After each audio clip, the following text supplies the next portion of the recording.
Hi, and welcome to today's live reading from Burned by Fire, book number 4 in the Firehouse 13 series by Danielle, presented by Itsy Bitsy Book Bits. Chapter 1, Saul. Monday, May 2nd. Never in my 32 years of life did I expect to be staring at a therapist's door. Jackie Burton is supposed to be the best in the business, but I'd rather turn to a bottle of Jack. If I wasn't about to lose myself and my friends, I wouldn't be here.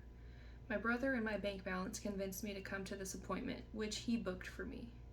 I'm not completely penniless, but it isn't the same as having a full-time fireman's salary. It was my job to protect the community, even when I wasn't on shift. I did it well, until that day. The chief pulled some strings to get me a good pension, but money isn't enough to give me a purpose. I've been looking at that shiny name plaque for longer than I'd like to admit, and my hour is already ticking away. Do I really have to go through with this? I'm about to turn and leave when the door opens. Mr. Solomon Fox, you're late. Come inside, Jackie says. She has the kind of posture only a school principal should be able to carry off. Her brown hair is in a tight bun, and she looks to be in her early 50s. You can call me Saul, but I was just leaving, I say, pointing toward the exit. People in suits make me nervous. Okay, I won't stand in your way, but I'll still be sending you my bill for the hour. Why not come inside and have a drink? She keeps her tone light and inviting. Do you have bourbon? My mouth suddenly feels dry as my daily craving kicks in. Take a seat and I'll have a look. She gestures for me to enter the room. I hesitate for a few seconds, but I might as well use up the session I'm paying for. Fine, I say in a clipped tone. I don't want her to think I'm easily persuaded. I walk into the white-painted room, which contains a jungle of plants scattered around it. Already I'm wishing I'd chosen differently. Take a seat and make yourself at home, Jackie says, walking over to the sideboard as I slump down into the couch. My muscular physique is too big for the dainty piece of furniture. I hear clinking sounds, then she hands me a tall glass of clear liquid. What's this? I ask, bringing it up to my nose so I can smell it. Water. What happened to searching for the bourbon? I frown, lowering the glass.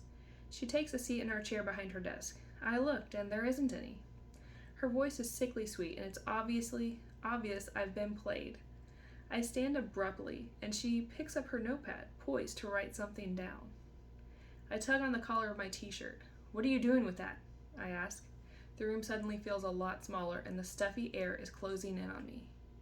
My job is to help people find their way back to their happy place. I'm merely observing you. Now, start by telling me why you're here. She makes a mark with her pen, and I try to see what it is, but she covers it with her hand. I'm not going to spill my guts out so she can fill her page with ink and somehow I'll feel better for it. I'm not wired that way, but I have to give her something. I'm here because my friend thinks I have a drinking problem, and now I'm not a firefighter. I've lost my identity. I tried for bitter, but that was a little too honest. Jackie must be good because she's rubbing me up the wrong way and getting her answers. She resists writing anything down, but I see the movement in her wrist. She smiles, but it's false. What else do you like doing in your free time? Apart from drinking and trying to forget my life, not much. I sit back down with a little too much force and gulp my water. Do you like to work out? Do you go to the gym? My build is muscular. Even after months of physio and less exercise than I'd like, I probably still look like a gym fanatic. I did, but that was before. I look out the window. Before what? She prompts, and I grit my teeth. Do we really have to talk about this? I scrub my hand over my face. Ever since the accident, I've been angry at the world and myself. Metaphorically speaking, I have to consciously screw the lid back on the bottle to get it to settle down. No, Saul, we can discuss your drinking if you like. A burst of rage fills my veins. I wish I was ready to deal with my emotions, but I'm not. With a thrust of my wrist, I pour my water into the plant pot and discard my glass on a small table. I don't want to think about either of these problems, never mind verbalize my pain. It was nice meeting you, but I think we're done here. The room is beginning to close in on me, and I need to escape. I fling the door open, letting it hit the wall and make a hasty exit. Jackie doesn't try to stop me, and I'm not slowing down. Instead of waiting for the elevator, I take the stairs, 2 at a time. I push past the young woman standing between me and the exit, not caring if she thinks I'm rude. The urge to have a drink is overwhelming, and I head to the nearest bar.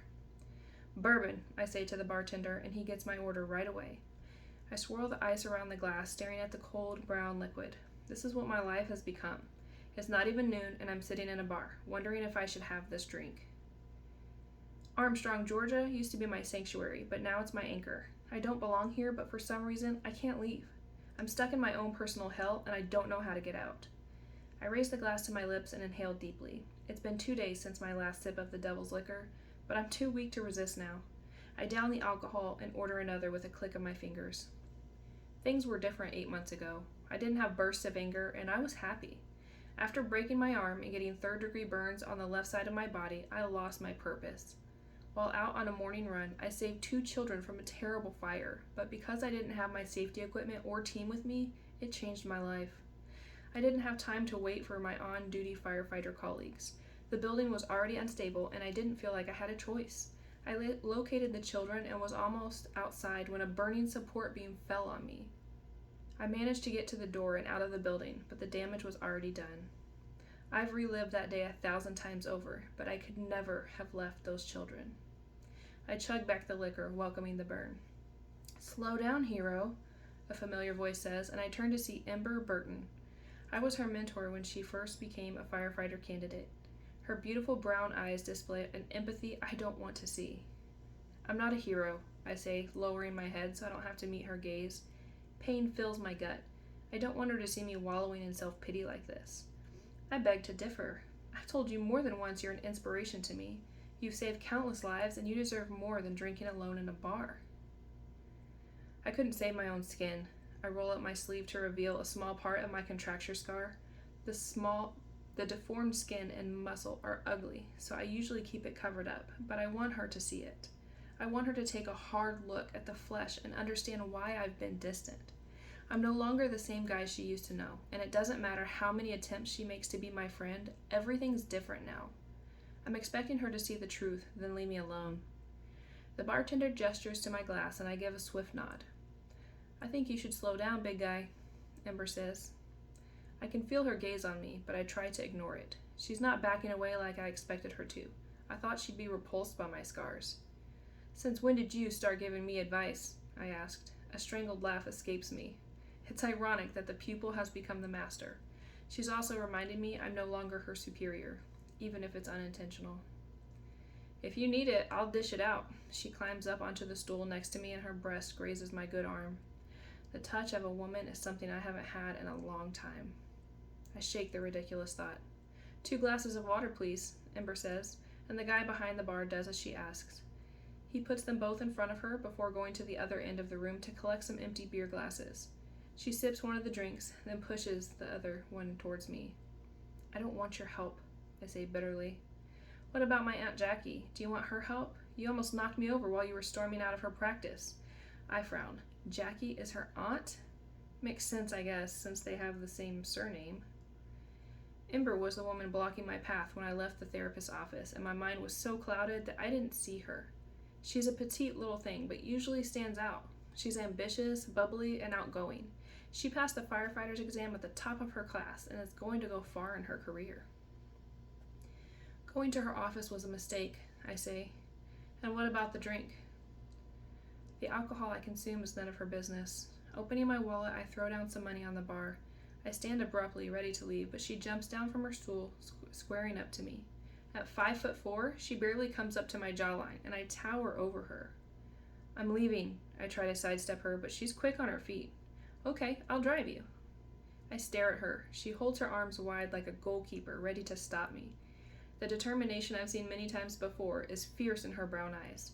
My gaze drops lower to her cleavage. I can't deny she's attractive with her full lips and womanly curve, but she's 11 years younger than me. Besides, what would she want with me anyway?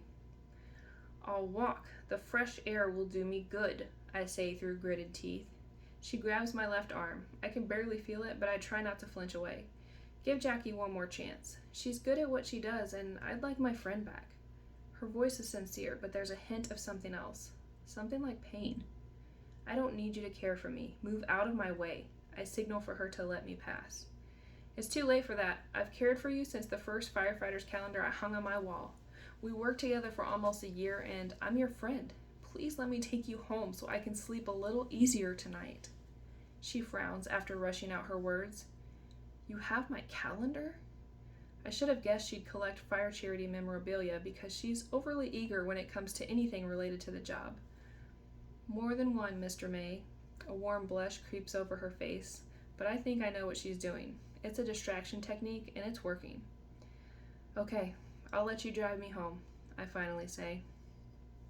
Chapter 2, Ember. Tuesday, May 3rd. Turning the page of the calendar in the break room, I come face to face with Mr. May, Solomon Fox. He's been my unattainable crush ever since I was 18, and I met him on a training day at the academy. Little did I know he'd be at the firehouse I was assigned to. Unfortunately, the closest I've gotten to kissing him is puckering up to this glossy paper. 3 years later, and he's still my favorite firefighter, even if he's been forced to retire due to injury. Stop drooling over Mr. May and get some work done, my friend Liam, a volunteer firefighter, says as I jump out of my skin. I'm so busted. I'm just grabbing some water before my workout. Sure you are, he winks at me before opening the fridge. He passes me a bottle and gets himself one before leaving me staring at Saul. You'll find your place, big guy, I say to the picture. The flames aren't our friends, and Saul taught me to make every day count while I'm part of the service. Saul might not feel like a hero, but he is to me and many residents of Armstrong. The treadmill is vacant, and when I reach the gym, after a few warm-up stretches, I start running hard. I need to let off some steam so I can focus on something more than Saul, but my thoughts easily drift back to him. I wish I could help him, or that he'd let someone else help him. Liam joins me on an incline setting. Race you to the top? I say. I switch a few settings on the machine to increase the gradient. You're on. We race fast, and by the time I'm approaching the end of my program, I'm sweating hard. Using the fresh towel from my locker, I pat down my face, then guzzle down my water. I walk out my aching muscles before moving to the weights. You only won because you had a head start, Liam says, shrugging off my victory. Don't be a sore loser. Do you want to team up for other equipment? I ask, tightening my hair tie. Sure. We lift some weights before doing a cool down. I'll catch you at the daily meeting, I say before hitting the showers. Once I'm dressed and ready to start the cleaning tasks, I make my way to the assembly point. The chief's already there, and I stand next to Liam, waiting for today's brief. Morning, guys, Dylan Cooper, the fire chief, says. He's only been with us since January, but he's a good boss.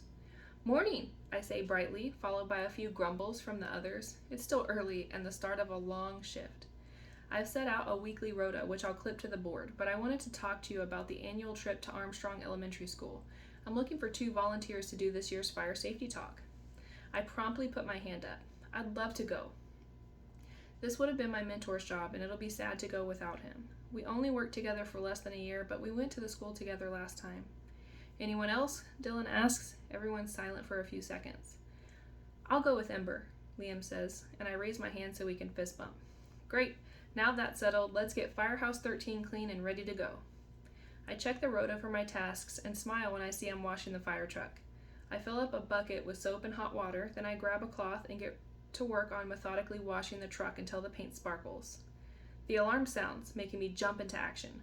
First, I press the button to open the doors, then I quickly change into my boots, jacket, and helmet before climbing into the vehicle. What's the situation? I ask when Dylan gets into the driver's seat. The Old Majestic Theater in Prescott is on fire, and the local firehouse has asked for assistance. The damage is currently unclear, but it can't be good. I remember my grandpa telling me stories from the 1940s of romantic dates with my grandmother there. I hope we can save it, I say. With a bit of luck and a skilled task force, I hope we'll get a grip on the situation fast.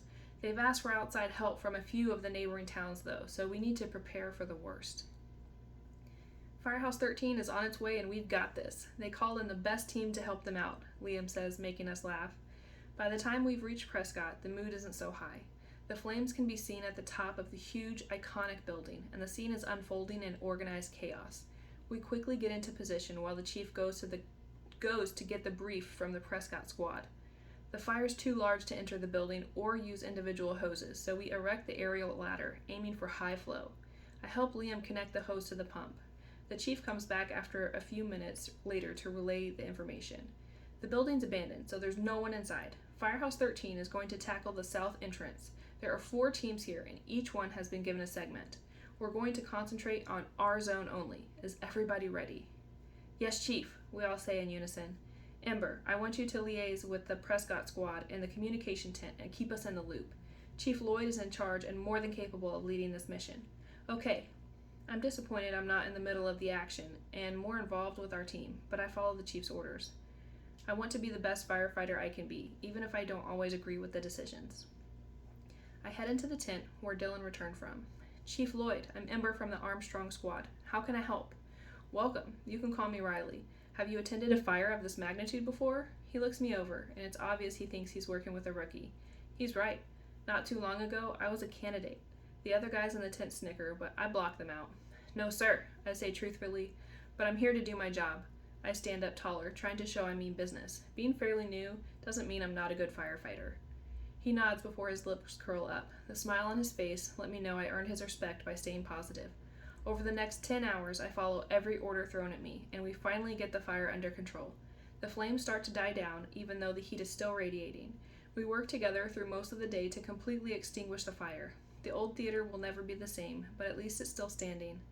You did good, Ember, Riley says, patting me on the back as the men start to head out. Thanks. I let the tiredness wash over me, knowing I'll be going home soon. He packs the final communications equipment into a bag. If you want to leave Armstrong and join the action brought in by a bigger firehouse, you should give me a call. He hands me his office number scribbled on a piece of paper. Sure, thank you. I slip it into my pocket, pleased he enjoyed working with me. Even though I don't know how I feel about the proposition, I'll give it some thought. The communication tent comes down easily, and we fold it into its box. Dylan comes to get me once the team is packed up, and we're ready to leave. I climb into the truck next to Liam. The exhaustion from the day is written on everyone's faces. We saved at least half of the building, I say, rehashing the information I found out from Chief Lloyd. The roof was already collapsing when we arrived, so I think that's good, Liam says. I'm proud of every one of you. You all stepped up when we needed it the most. Once we're back at the firehouse, hit the showers, and I'll see you all tomorrow, Dylan says.